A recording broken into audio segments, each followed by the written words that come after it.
देखिए आपका काम तो बना ही होगा, एक ही इंसान है, अगर इंजीनियर बनता है तो अलग काम होता है उसका, मैकेनिक अगर बनता है रोड पे तो लोग बाइक शॉप पे सही करवाते हैं, उससे चले जाते हैं। तो ये डिपेंड करता है कि आप मार्केटिंग में कितने अच्छे हैं। मार्केटिंग अच्छी करने के लिए आपको मालूम होना चाहिए कि मार्केट में चल क्या रहा है और मार्केट में कौन सी शॉप से हमें खरीद के लेके आना चाहिए। तो हमने क्या सीखा कि बहुत सारी बातें यहाँ पे हुई हैं, हमारे सीनियर हैं ये और उन्होंने बहुत अच्छी बातें कही, लेकिन हमें लगा कि एक होलिस्टिक अप्रोच बच्चों को देनी चाहिए ताकि बच्चों को मालूम हो कि कौन से इंस्टीट्यूशन में कौन सा कोर्स अवेलेबल है जो स्पेशल कोर्सेज हैं वहाँ के। तो हमने क्या सोचा कि क्यों नहीं ऐसा हो कि हमारे इंडिया में एजुकेशन सिस्टम, हमारे इंडिया का माशाल्लाह बहुत अच्छा सिस्टम है और वर्ल्ड में अच्छी पहचान बनाए हुए है और डिफरेंट यूनिवर्सिटीज़ हैं, इंस्टीट्यूट्स हैं, प्राइवेट सेक्टर में भी प्राइवेट यूनिवर्सिटीज़ हैं, कॉलेजेस हैं, उसके बाद और भी बहुत सारे। तो उसमें हमने सोचा कि क्यों नहीं हम कोर्सेज की जो हायरार्की होती है, कोर्सेज की जो हायरार्की जो ऑर्डर होता है और इंस्टीट्यूशंस का, एजुकेशनल इंस्टीट्यूशंस का जो हायरार्की होती है उसको हम पहले समझाएं। क्योंकि यहाँ पे बहुत सारे बच्चे कुछ ऐसे जो नीट की प्रिपरेशन करना चाहते हैं, कुछ लोग ऐसे हैं जो मेडिकल में जाना चाहते हैं, कुछ लोग ऐसे हैं जो यूपीएससी का सिविल सर्विसेज क्वालिफाई कर लेते हैं और जनरली कुछ लोग ऐसे हैं कि वो यूपीएससी और सिविल सर्विसेज में कुछ फर्क उन्हें पता नहीं चलता है। जैसे कि बहुत सारी बातें यहाँ पे हुई कि आप यूपीएससी करना चाहते हैं, हाँ यूपीएससी की तैयारी करना चाहते हैं। बेसिकली आपको मालूम होना चाहिए कि UPSC is a commission, union public service commission. It's not exam, it's not an exam, it's just a commission which offer many examination. You can appear in those examinations. Civil services, Indian geological services, Indian economical services, Indian engineering services, Indian medical services, Indian statistical services, there are many more. लेकिन यहाँ पे जब भी बात आती है हम लफ्ज़ यूपीएससी बोलते हैं, first and foremost it will come to your mind that oh it's civil services.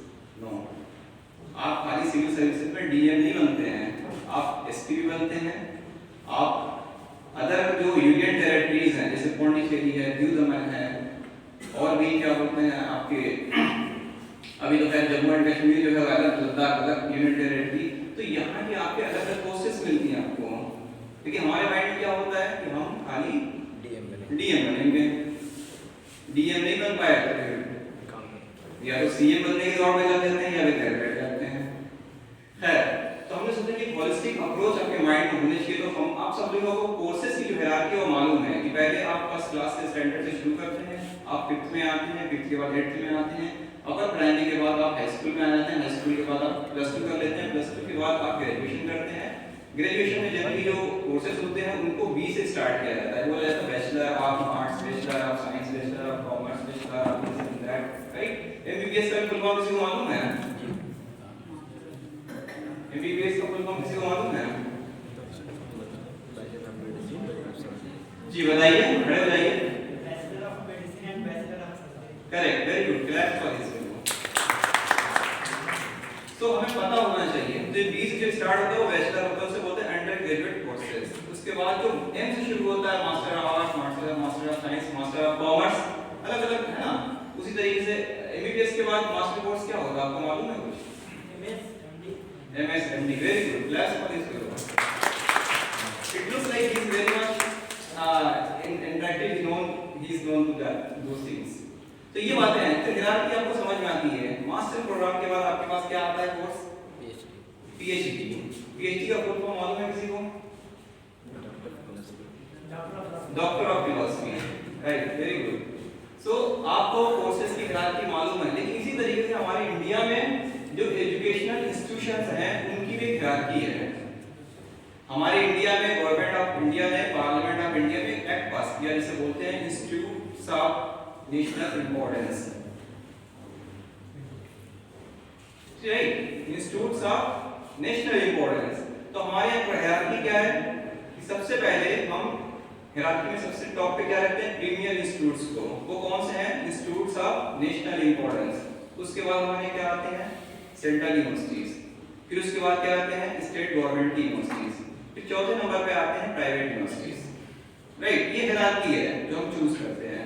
क्यों चूज करते हैं? उसकी क्वालिटी के बेसिस पे भी और वहाँ की कंपटीशन लेवल, वहाँ की एजुकेशन क्वालिटी के बेसिस पे हम चूज करते हैं, राइट। हर कोई चाहता है कि मैं आईआईटी बन जाऊँ, जो इंजीनियर होना चाहता है वो सोचता है मैं आईआईटी का इंजीनियर हूँ, आईआईटी से पास आउट हूँ। जो मैनेजमेंट करना चाहता है उसमें आईआईएम के स्टूडेंट। तो ये हमने सोचा कि होलिस्टिक अप्रोच लोगों को मालूम होना चाहिए कि कौन कौन से। तो हमने आज का टॉपिक जो चूज किया था बड़ा लंबा टॉपिक चूज किया था, लेकिन हमने सोचा कि नहीं, इसको हम रेस्ट्रिक्ट करते हैं और कुछ हद तक ही अगले सेशन में इंशाल्लाह डिस्कस करेंगे पूरा। तो हमने इसको सिर्फ और सिर्फ रेस्ट्रिक्ट कहाँ से किया, इंस्टीट्यूट्स ऑफ नेशनल इंपॉर्टेंस, यानी वो जो हमारे इस कौमी यानी हमारी इस नेशन बिल्डिंग में सबसे इंपॉर्टेंट रोल अदा करते हैं। राइट, अभी सुंदर पिचाई का नाम आया, आपको मालूम है कहाँ के एलुमनाई हैं वो? आईआईटी का एलुमनाई है। राइट, तो इन नाम को सुन के ऐसा लगता है आपको, अभी चेतन भगत का नाम आया, आपको मालूम है कहाँ के एलुमनाई? आईआईटी के। तो आपको ये नाम सुन के लगता है कि आईआईटी होना चाहिए। तो आईआईटी होने के लिए आपके अंदर वही क्वालिटी होनी चाहिए, लेकिन उससे पहले आपको मालूम होना चाहिए कि आईआईटी में कौन सा कोर्स ऑफर हो रहा है और हम कैसे उसमें हमारा सिलेक्शन होगा। तो उसके लिए हमने बाकायदा एक इंस्टीट्यूट्स ऑफ नेशनल इंपॉर्टेंस की लिस्ट तैयार की और उनको हमने कैटेगराइज किया। राइट, जैसे इंजीनियरिंग के लिए जो स्पेशल इंस्टीट्यूट्स हैं गवर्नमेंट ऑफ इंडिया ने पास किए वो कौन से हैं? IIT, Indian institute of technology. और डिटेल्स हमारे पास मौजूद है यहाँ पे, अगर मालूम नहीं जाना सर जाना सर, अगर टाइम हो तो हम डिटेल में जाए, नहीं तो जी आपकी बात। क्योंकि हमने क्या देखा कि बहुत सारे लोग हैं जिन्हें डिटेल में इंफॉर्मेशंस नहीं है। जैसे आईआईटी हमारे इंडिया में टोटल 23 आईआईटीज हैं और ये गवर्नमेंट ऑफ इंडिया के जरिए जो है गवर्नमेंट होती है। सबसे पहले आईआईटी जो बनी है वो आईआईटी खड़गपुर बनी है सबसे पहली, वो 1961 में बनी है। और कुछ स्पेशल कोर्सेज हैं जो कुछ आईआईटीज में बहुत फेमस हैं, जो मैं यहाँ बताना चाहूँगा। जैसे आईआईटी हैदराबाद है, वहाँ पे मैकेनिकल एंड एरोस्पेस इंजीनियरिंग का कोर्सेज है। आईआईटी खड़गपुर, आईआईटी मद्रास में खुद वहाँ पे मैंने विजिट किया, आईआईटी मद्रास में मैंने देखा कि वहाँ पे ocean engineering and naval architecture का बहुत ही क्रेज है और बहुत अच्छे डिपार्टमेंट्स हैं वहाँ पे। आईआईटी बॉम्बे है, वहाँ पे आप जाएंगे तो आपको जियो इन्फॉर्मेटिक्स और नेशनल रिसोर्सेज के जो कोर्सेज हैं वो बहुत अच्छे कोर्सेज हैं उसकी। आईआईटी दिल्ली आपको वहाँ पे अप्लाइड ऑप्टिक्स यानी फिजिक्स की जो स्पेशल ब्रांच होती है, अप्लाइड ऑप्टिक्स और प्रोडक्शन और इंडस्ट्रियल इंजीनियरिंग की बहुत क्रेज है वहाँ पे। बहुत अच्छे इंस्टीट्यूट्स बहुत माने जाते हैं इनके लिए। उसके अलावा क्या है, आईआईटी में आपको जो ट्रेडिशनल जो इंजीनियरिंग के कोर्सेज हैं जैसे सिविल इंजीनियरिंग है आपकी, मैकेनिकल है, इलेक्ट्रिकल है, ये तो कॉमनली है ही आईआईटी में। लेकिन इसके अलावा ये जो स्पेशल कोर्सेज इनके फेमस हैं वो मैंने आपको बताया। उसके अलावा आपको मालूम होना चाहिए कि आज इंजीनियरिंग के अलावा आईआईटी में नॉन इंजीनियरिंग कोर्सेज भी इंट्रोड्यूस हो चुके हैं। मालूम है किसी को कि आईआईटी में आप पीएचडी कर सकते हैं इंग्लिश में भी, आप मैनेजमेंट में पीएचडी कर सकते हैं वहां से। तो उसके लिए मैंने लिस्ट आउट किया। नॉन इंजीनियरिंग कोर्सेज में तो कुछ फेमस कोर्स है, जैसे आपको एमएससी में एडमिशन लेना है आईआईटी में, तो आपने बीएससी किया, आप इंजीनियर नहीं है, आप बीटेक होल्डर नहीं है, फिर भी आप एमएससी में एडमिशन ले सकते हैं आईआईटी में। एमएससी आप फिजिक्स से कर सकते हैं, केमिस्ट्री से कर सकते हैं, मैथमेटिक्स से कर सकते हैं, स्टैटिस्टिक्स से कर सकते हैं, जियोलॉजी में कर सकते हैं। उसके अलावा ह्यूमैनिटीज और सोशल साइंसेस के भी कोर्सेज हैं वहाँ पे, एमए के भी कुछ कोर्सेज हैं और फॉरेन लैंग्वेजेस के भी कोर्सेज हैं। फॉरेन लैंग्वेजेस में आपको अभी सर ने बताया कि फॉरेन लैंग्वेज बोलना, जैसे इंग्लिश का एक फॉरेन लैंग्वेज है। फॉरेन लैंग्वेज इस टाइम बहुत क्रेज है, क्यों? इंटरप्रेटर के तौर से सर ने बोला कि उनको ट्रांसलेटर के तौर से रखा गया था। ट्रांसलेटर, आप अच्छे अगर ट्रांसलेटर हैं तो आपको जॉब मिलेगी मिलेगी। इस टाइम मार्केट बहुत अच्छी है, खासतौर से जर्मन, फ्रेंच और चाइनीज, इन तीनों का क्रेज बहुत ही ज्यादा है। अब मैंने देखा कि इसका ट्रेंड डे बाय डे बढ़ता ही जा रहा है जेएनयू में। और इसके लिए स्पेशल यूनिवर्सिटी है, आपको वहाँ शायद मालूम हो, इंग्लिश एंड फॉरेन लैंग्वेजेस, जो हैदराबाद में है, सेंट्रल गवर्नमेंट इंस्टीट्यूट है वो।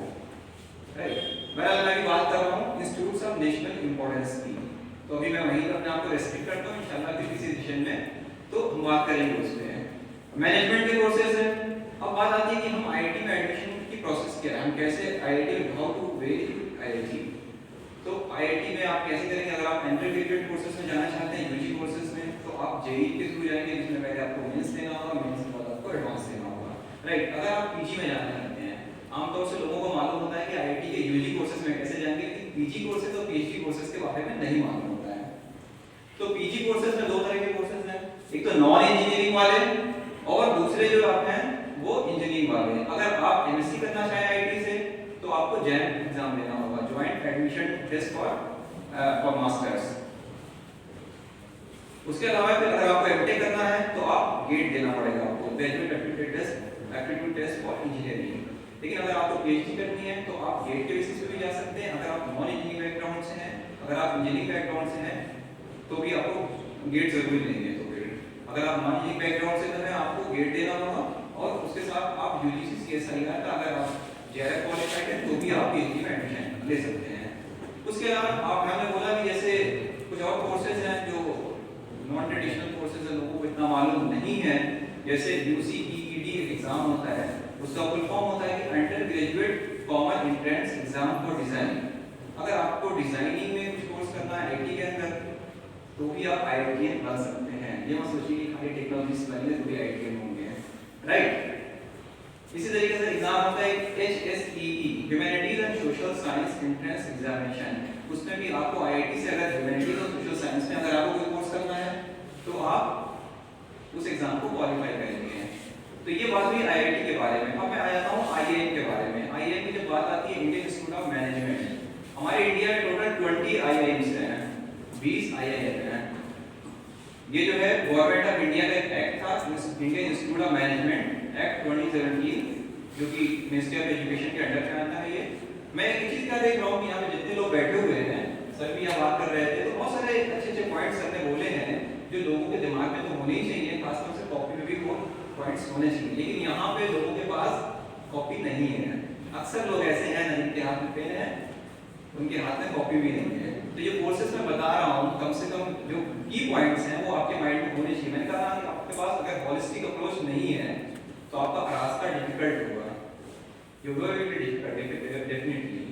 तो आप जब कहीं पहुंचे, कहीं भी किसी काउंसलिंग के प्रोग्राम में जाएं आप या किसी भी करियर ओरिएंटेड प्रोग्राम में जाएं, आपको सबसे पहला काम होना चाहिए कि आपके हाथ में कॉपी होनी चाहिए और पेन होना चाहिए, ताकि आप पॉइंट्स को नोट डाउन कर सकें। आपके अंदर कोई देखिए कंसंट्रेशन का एक वे भी होता है। जिस टाइम आप पेन अपने हाथ में रख लेते हैं और कॉपी आपके हाथ में होती है तो आपका कंसंट्रेशन पावर वैसे ही उसकी तरफ ओरिएंट होने लगता है। तो definitely it's needed, actually you should mind it, right. तो हम बात कर रहे थे कुछ आईआईएम है जो बहुत फेमस आईआईएम्स हैं। मैं उनकी बात करूंगा, जैसे अहमदाबाद है, कलकत्ता है, कृष्णापल्ली है, लखनऊ है, इंदौर है, बैंगलोर है। तो फर्स्ट आईआईएम जो है इंडिया में एस्टैब्लिश हुआ था 1961 में, जो कलकत्ता और अहमदाबाद में एस्टैब्लिश हुआ था। ये कोर्सेज कौन कौन से ऑफर करते हैं आईआईएम में? हम आईआईएम में जैसे हमारे माइंड में तस्वीर आता है, खाली हम सोचते हैं कि मैनेजमेंट का मतलब सिर्फ एमबीए होगा और कुछ नहीं होगा वहाँ पे। एमबीए का मतलब 2 ईयर डिग्री, राइट। वो भी क्या, अंडर ग्रेजुएट यानी यूजी कंप्लीट करने के बाद, right. There is course for 2 year MBA, there is, but 1 year global MBA course is also there, you can go for that also. उसके अलावा फेलो प्रोग्राम्स हैं जो आप एमबीए के बाद ज्वाइन कर सकते हैं, फेलो प्रोग्राम इन मैनेजमेंट, और आप उस वहां से पीएचडी भी कर सकते हैं मैनेजमेंट में। मान लीजिए आपने सेंट्रल यूनिवर्सिटी से एमबीए किया और आप चाहते हैं कि आप एक आईआईएम के एलुमनाई बने, आप वहां से पढ़े, तो आप आईआईएम में पीएचडी कर लीजिए जाती है मैनेजमेंट, राइट। तो देयर आर मेनी वेज।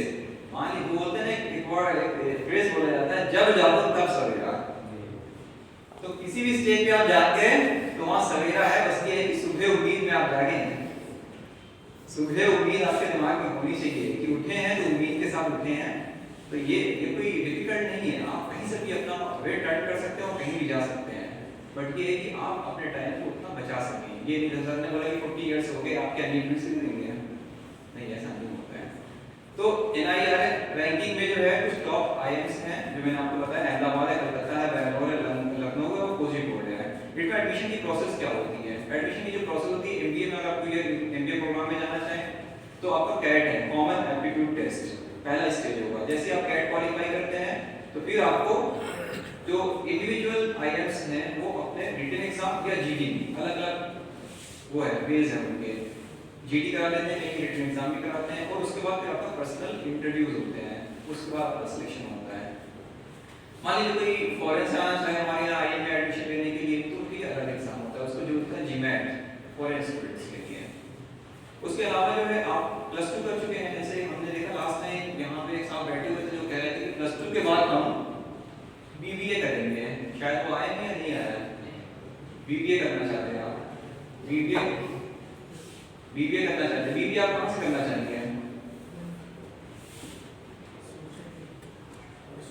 अभी सोचा नहीं है, लेकिन आप सोचिए उसके बारे में।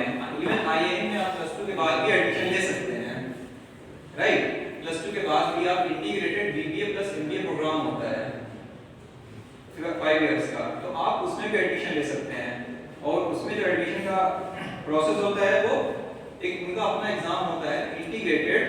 Programme in management aptitude test, तो आप उसको क्वालिफाई करके प्लस 2 के बाद BBA plus MBA integrated course में आप आईआईएम में एडमिशन ले सकते हैं। सर उसके लिए प्लस टू का मतलब कोई क्राइटेरिया है कि ये कॉमर्स फील्ड से हो या आर्ट्स से हो या साइंस से हो? देखिए एमबीए बीबीए एक ऐसी फील्ड है कि किसी भी फील्ड से आप इसमें आ सकते हैं। मैनेजमेंट देखिए scientific management, chemical management, physical management, कहीं पे भी आप जोड़िए management, medical management, hospital management. तो मैनेजमेंट एक ऐसी फील्ड है, आपका घर का हाउस मैनेजमेंट आप क्यों बोलते हैं, आपके अपना मैनेजमेंट, आपका शेड्यूल मैनेजमेंट, पर्सनालिटी मैनेजमेंट, कहीं पे भी एक टर्म है ना मैनेजमेंट को आप कहीं भी जोड़ सकते हैं। जैसे जियोलॉजी एक ब्रांच है इसकी टीचिंग, आप जियो कहीं भी लगा दीजिए वो सब्जेक्ट बन जाता है। जियो इन्फॉर्मेटिक्स, जियोलॉजी, जियो फिजिक्स, जियो केमिस्ट्री, जियो स्टैट्स, जियो मैथ्स। तो इसी तरीके से ये मैनेजमेंट भी है, क्योंकि जियो का मतलब होता है earth study, everything is resided within the earth only, कुछ भी अर्थ से बाहर नहीं है, क्योंकि हम यहीं पे रह रहे हैं तो यही गा रहे हैं। हम ऐसा नहीं कि मून की बात कर रहे हैं, हम मार्स की बात कर रहे हैं, ऐसा नहीं है, क्योंकि उसके बारे में इतनी डिटेल्स अभी हमारे पास कॉमन पर्सन्स के तौर से अवेलेबल नहीं है। बैठिए।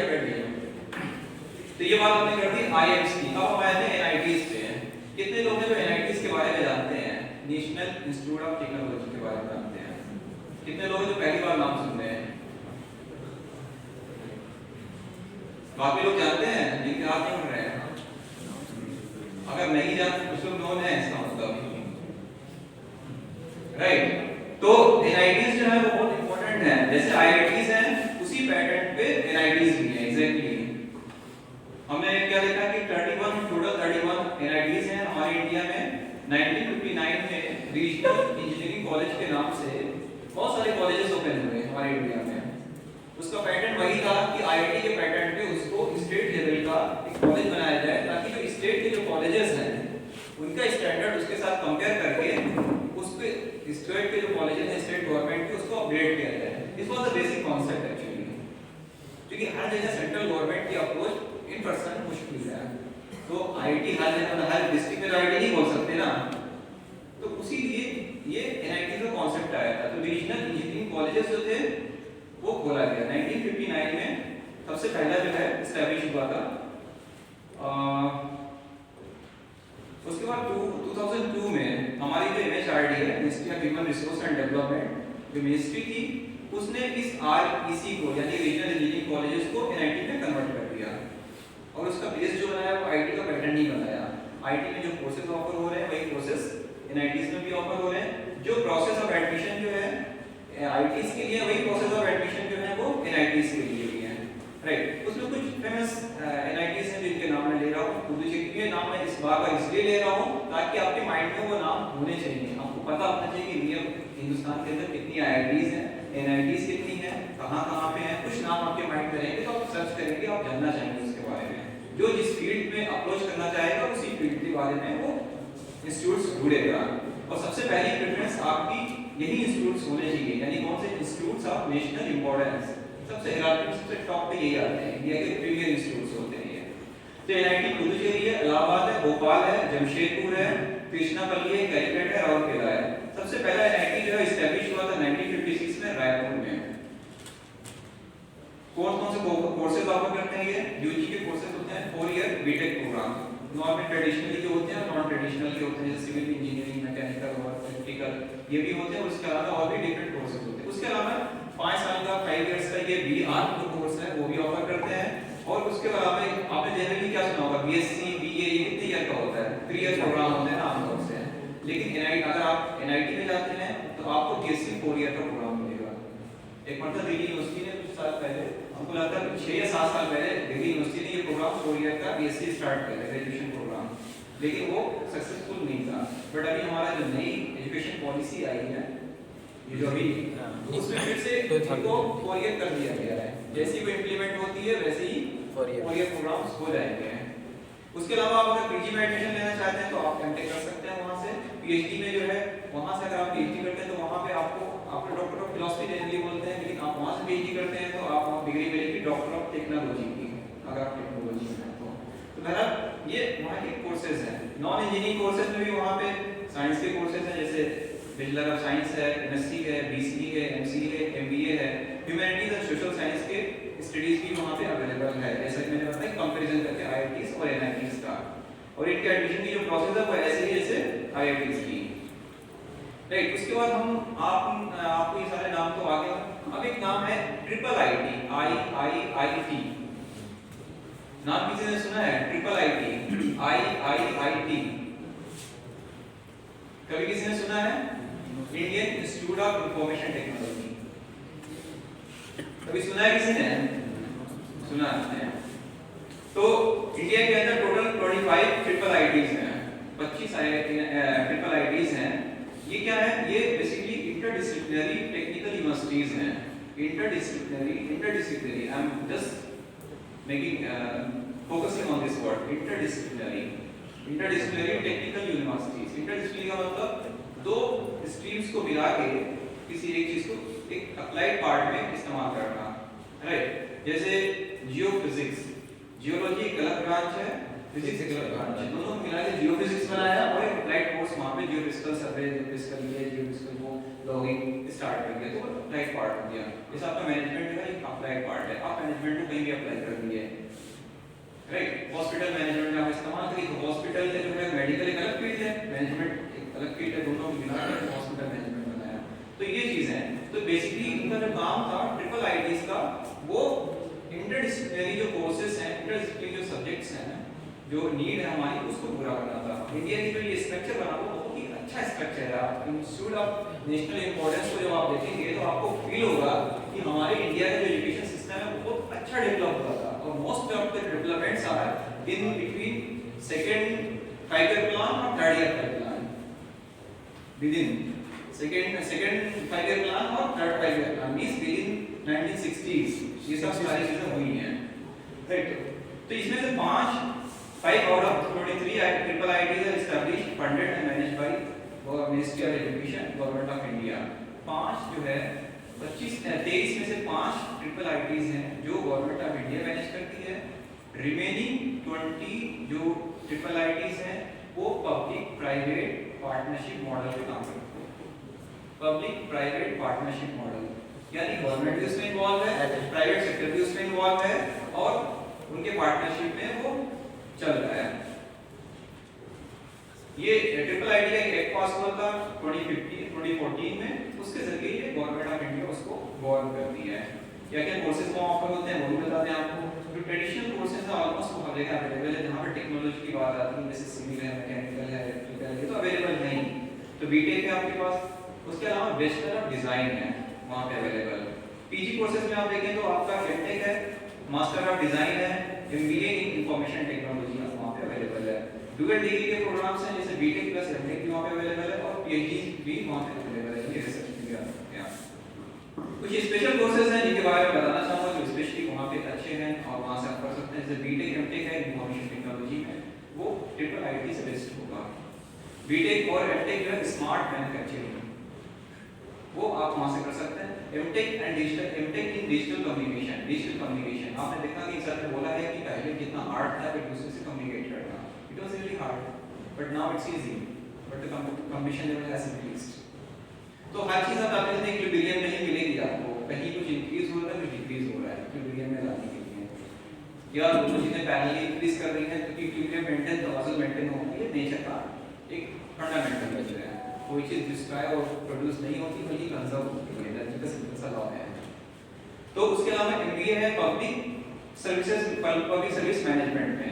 अब जो स्ट्रीम्स हैं, स्ट्रीम ऑफ स्टडीज जो कि ट्रिपल आईटीज में ऑफर की जाती हैं, उनको मैं बोल रहा हूँ। Information technology, communication engineering, computer science engineering, finance, human resources, IT and systems, operations, public policy, sales and marketing, BSI design, तो मैंने बोला कि पूरा डिजाइन कर सकते हैं वहां से आप।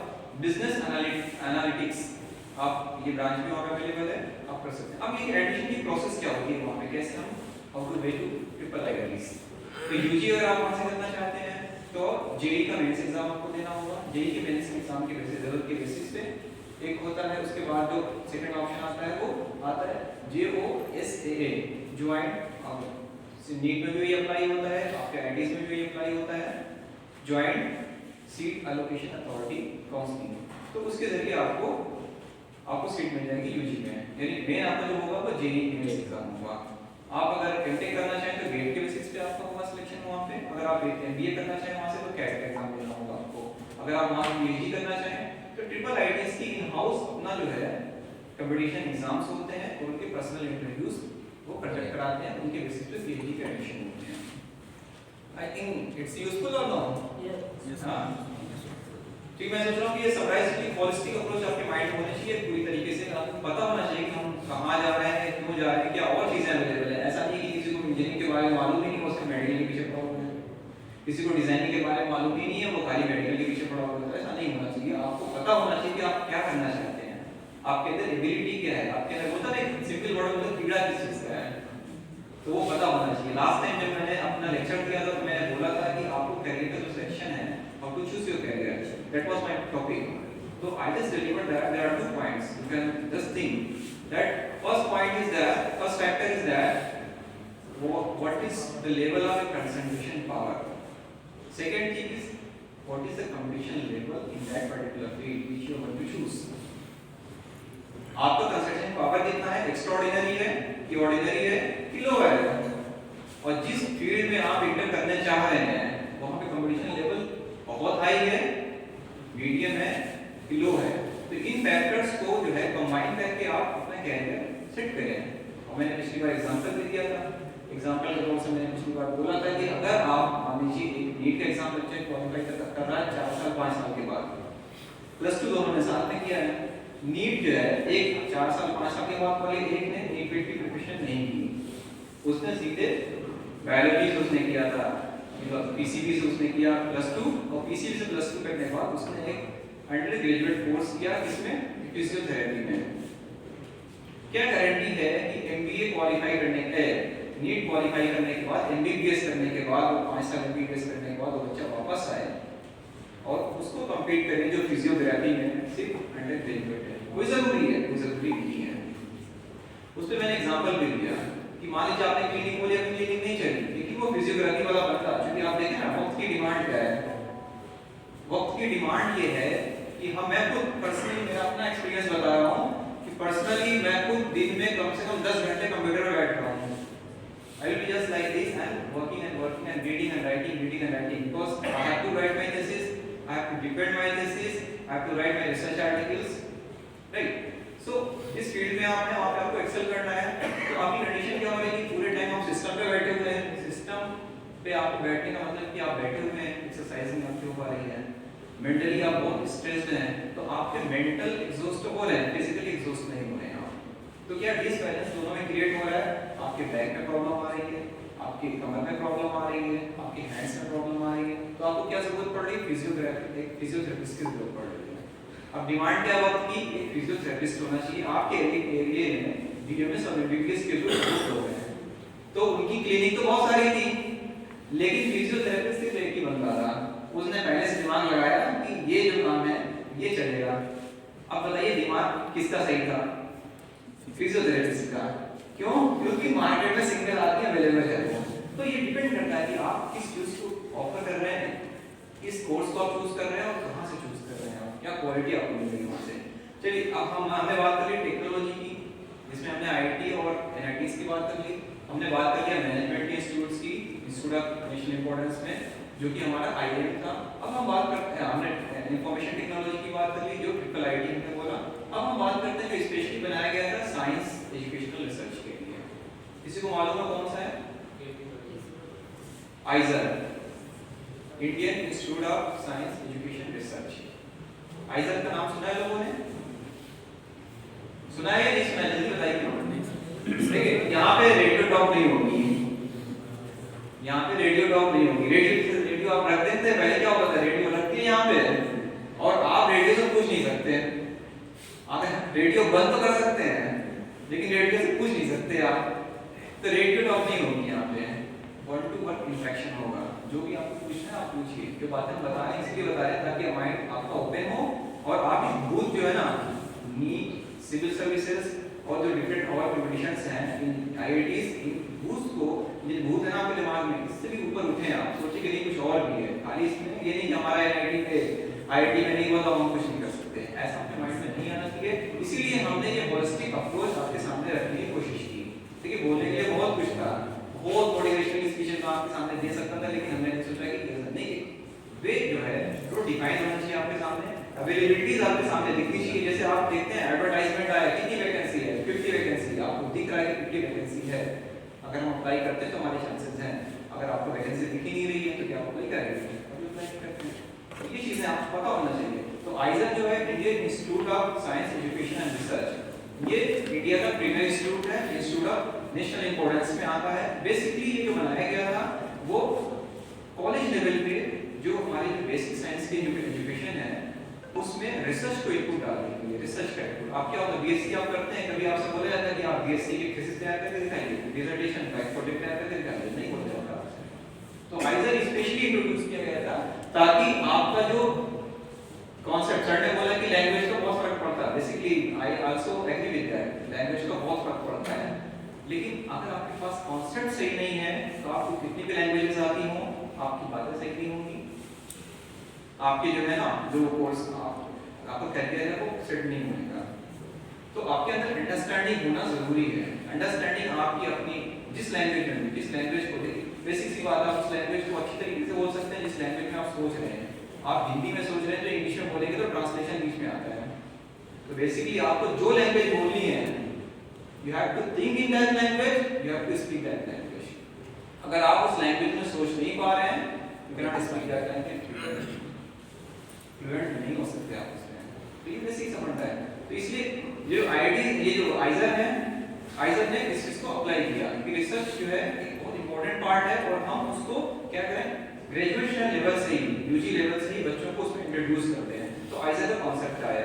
फॉर्मली जो सबसे पहला आइजर फॉर्म हुआ था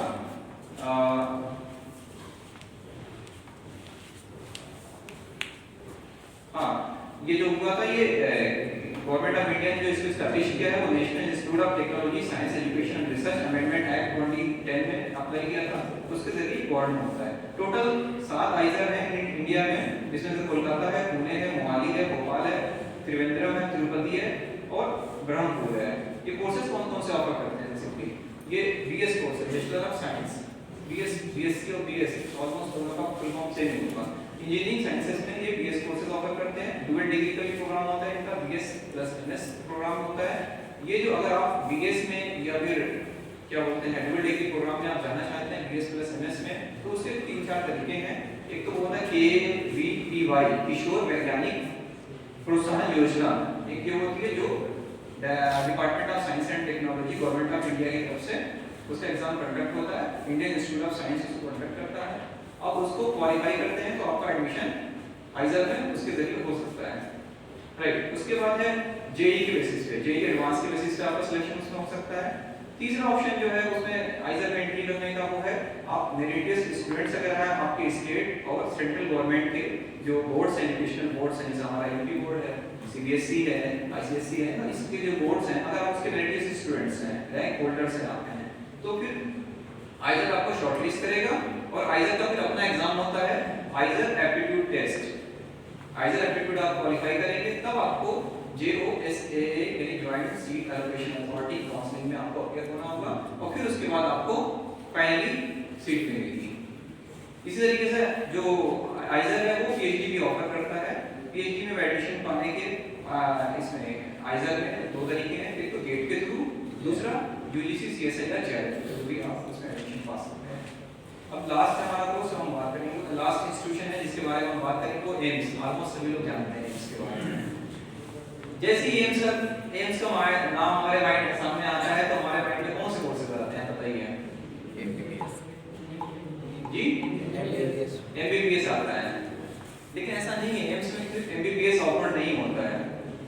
एम्स में बहुत सारे ऐसे कोर्सेज भी हैं जो मेडिकल से हटते हैं, नॉन मेडिकल है, साइंस के हैं वो। जैसे मैं आगे आपको बताता हूँ कि मिनिस्ट्री, ये जो है वो ministry of health and family, अभी जितने भी थे वो मिनिस्ट्री ऑफ एजुकेशन के अंडर में आ रहे थे, जितने भी मैंने इंस्टीट्यूट्स आपके नाम बताए। ये जो है ministry of health and family welfare government of India उसके अंडर में आते हैं। टोटल 15 आईएम्स हैं जो इसमें ऑपरेटिंग है करंटली, और 23 एम्स हमको जहाँ तक गवर्नमेंट ने हमारे एस्टिमेशन दिया है कि बाय 2025 टोटल 23 एम्स हो जाएंगे। सबसे पहला जो एम्स एस्टैब्लिश हुआ था वो न्यू दिल्ली 1956 में एस्टैब्लिश हुआ था। वो जो कोर्सेज ये ऑफर करते हैं उसमें आपके यूजी कोर्सेज हैं जो नीट यूजी के थ्रू होते हैं एडमिशन, जिसमें एमबीबीएस है, हम लोग हर आदमी जानता है। उसके अलावा बीएससी नर्सिंग है, बीएससी ऑनर्स इन नर्सिंग, और BSc honours in medical technology and radiography. हाँ, उसके अलावा बैचलर ऑफ ऑप्टोमेट्री भी है। पीजी कोर्सेज भी आपके जो है वो नीट पीजी और उनके अपने एडमिशन टेस्ट होते हैं, उसके जरिए होते हैं। आप एमडी एमएस तो जानते हैं। उसके अलावा एमसीएच भी होता है, मास्टर ऑफ, ये हमको एग्जैक्टली टर्म्स तो नहीं आता है, कुछ मास्टर ऑफ क्या होता है, मास्टर ऑफ हाँ एमसीएच होता है, न्यूरो सर्जरी का कोर्स होता है, एमसीएच उसको बोलते हैं। तो उसमें वो ऑफर करते हैं। उसके बाद एमडीएस से आपके पास एमएससी नर्सिंग आपके पास ऑप्शन है करने का। उसके अलावा आप एम बायोटेक कर सकते हैं। बी बायोटेक होता है, आप इंजीनियरिंग में खाली सिविल और मैकेनिकल नहीं बल्कि आप आईआईटी से जो है बायोटेक में भी बीटेक कर सकते हैं। उसी तरीके से एम्स भी आपको ऑफर करता है कि आप एम बायोटेक कर सकते हैं, मास्टर ऑफ बायोटेक्नोलॉजी आप कर सकते हैं। कि बायोलॉजी की बहुत अच्छी ब्रांच है। बायोलॉजी में जो अप्लाइड पोर्शंस हैं जैसे माइक्रोबायोलॉजी है, बायोइन्फॉर्मेटिक्स है, बायोटेक्नोलॉजी की बहुत अच्छी ब्रांचेस हैं जो इंडस्ट्री के साथ डायरेक्ट कोलैबोरेट करती हैं और बहुत अच्छा आपको ऑफर देती हैं एम्प्लॉयमेंट में भी और आपके स्टेटस में भी। उसके बाद आपका आता है सुपर स्पेशलिटी डिपार्टमेंट आता है, जिसमें आप डीएम कर सकते हैं, एमसीएच कर सकते हैं, और फिर उसके बाद पीएचडी तो खैर हर जगह है ही, रिसर्च बहुत इंपॉर्टेंट पार्ट है। मेडिकल और नॉन मेडिकल, जैसे आप लाइन साइंस में आपने एमएससी कर लिया, मान लीजिए आपने माइक्रोबायोलॉजी से एमएससी कर लिया, ये जो पैथोलॉजी पे लोग ब्लड टेस्ट करते हैं ये कोई मेडिकल के स्टूडेंट नहीं होते हैं, ये लाइफ साइंस के माइक्रोबायोलॉजिस्ट होते हैं, पैरामेडिकल वाले होते हैं। तो इस तरीके से आप उसमें एम्स में एंट्री कर सकते हैं। एम्स का मतलब सिर्फ ये नहीं कि हम एमबीबीएस करने ही जा रहे हैं, अगर हमारा नीट क्वालिफाई नहीं हुआ तो हम घर बैठे, लेकिन ऐसा नहीं है। आप डिफरेंट और कोर्सेज हैं जो आप उसमें चूज कर सकते हैं, उसमें आप जा सकते हैं। और जैसे ही मेडिकल की बात आती है, नेशनल इंपॉर्टेंस के इंस्टीट्यूट में हमारे वहां में सिर्फ एम्स आता है, ऐसा नहीं है। जिपमर, आपने कितने लोगों ने नाम सुना होगा जिपमर का? एक आदमी से जानता है जिपमर। पौंडीचेरी में एक इंस्टीट्यूट है जिसका नाम है JIPMER, Jawaharlal Nehru institute of post graduate medical education research.